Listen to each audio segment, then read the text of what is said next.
I thought it would be fun to do a Marxist interpretation of I Wandered Lonely as a Cloud, and this continues our series of different perspectives on the poem. I've done a video as well just talking about some of the basics of Marxist literary interpretation, and so we're just going to jump in and talk about how you might provide this kind of perspective. I'm also going to refer occasionally to ideas that I've taken from David Simpson's work, Wordsworth, Commodification and Social Concern, quite an interesting book that in many ways could be considered a Marxist interpretation. So if you want to read more about this kind of point of view, then I suggest that you start there.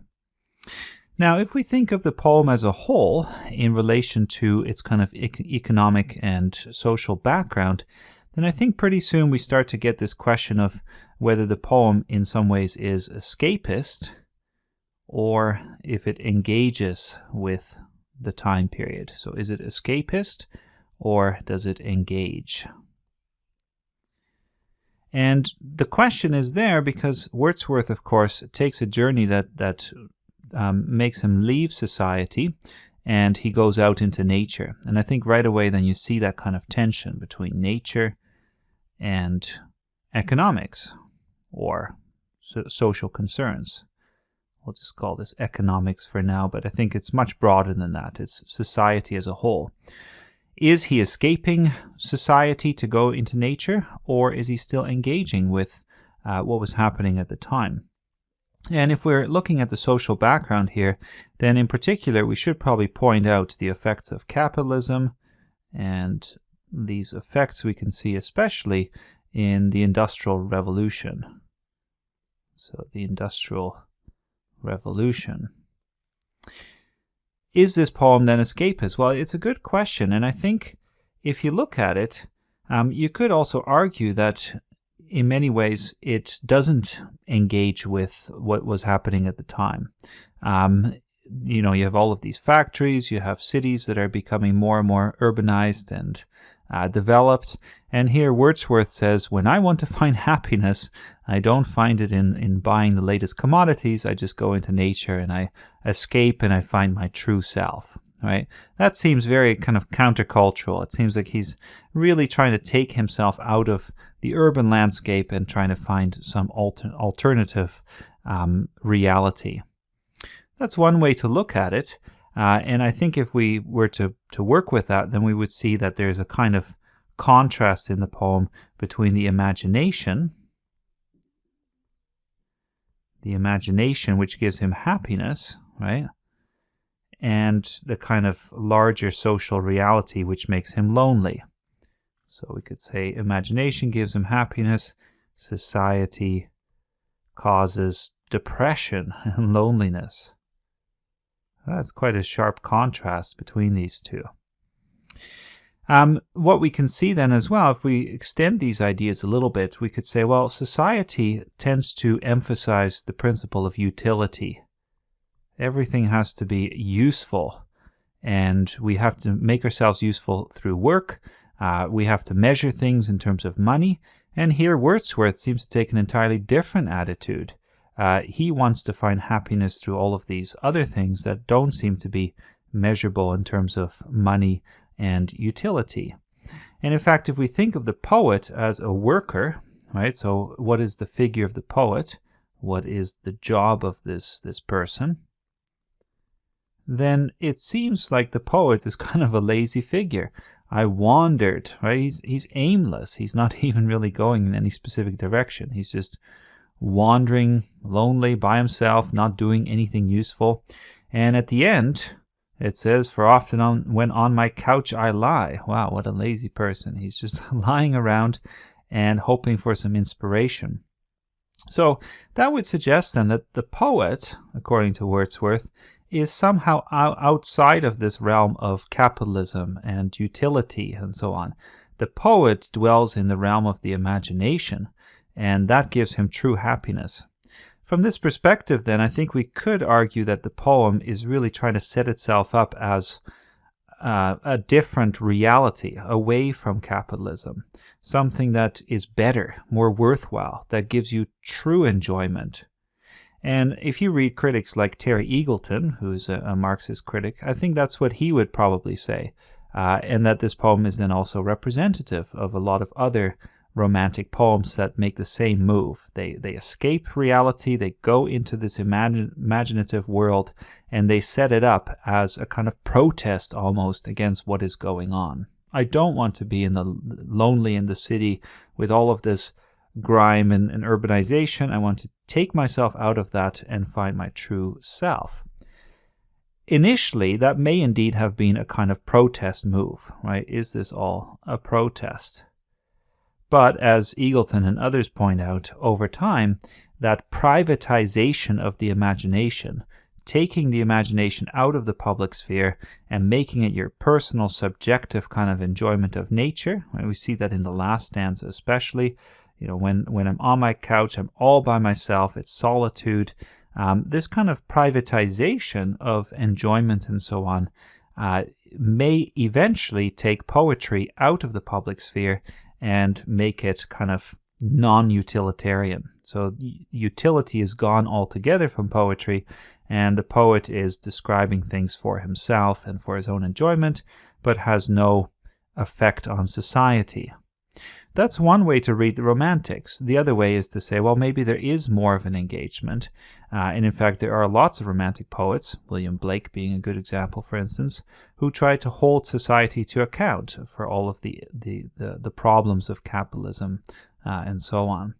So a very big issue then. You can see that the poem is engaging with the reality of the time, but it can be challenging for us as critics to really determine how it fits in with that and where we should position it.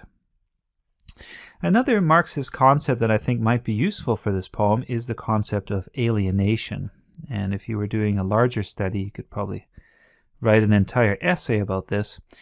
But Marx essentially says that as workers, we often become alienated from who we truly are. There's actually something slightly romantic, I think, about his view of alienation. But his point is that as workers, we turn ourselves into machines, right?